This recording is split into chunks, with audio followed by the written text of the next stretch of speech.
I'm very happy to explain this because obviously I have been through this personally with a member of my family.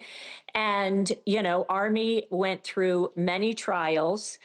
The interesting thing is the girls who accused him of rape, they actually stayed in my home. I've been to dinner with them. They were madly in love with him.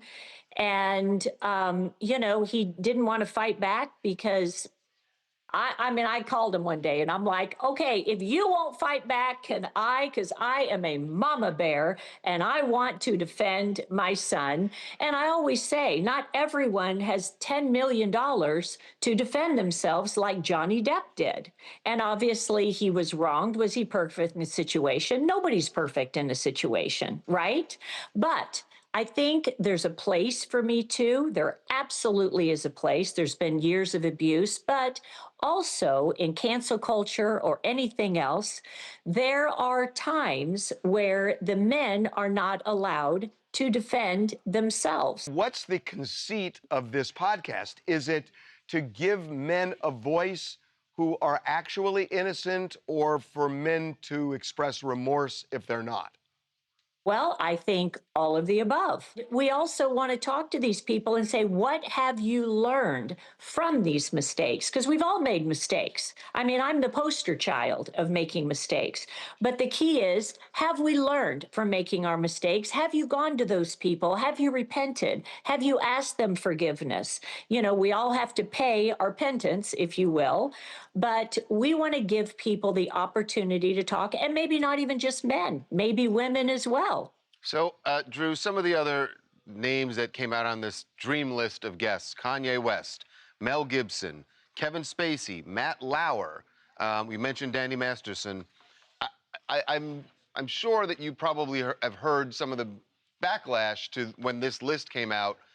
Women in particular feel that this is disrespectful to victims.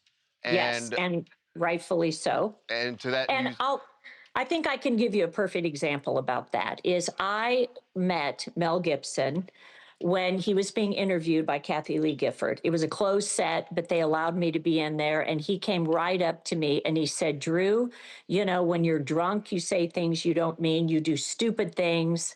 And he said, I said terrible things about the Jewish people. And I have not only repented for that, but I have actually been studying the Jewish faith and their deep faith in God. And I have gotten to know a lot of them. And I have learned from that mistake. And I am in love with the Jewish people now. But people are less quick to forgive than God is. My guess is, and I'm just going to take a wild guess, Dru. First guess is going to be your son. Well, I would assume so. So I said, well, Armie, I think you should at least tell your side about this because I knew these women. And by the way, the very woman that accused him of rape, she wouldn't even sign the affidavit because she knew it was a lie. And she also we have we have literal texts where she said, well, I can't come forward with rape. It was consensual. So we have all that. So she couldn't even sign the affidavit to go forward with the attorney. So there you go. Let's let people have the chance to speak their truth.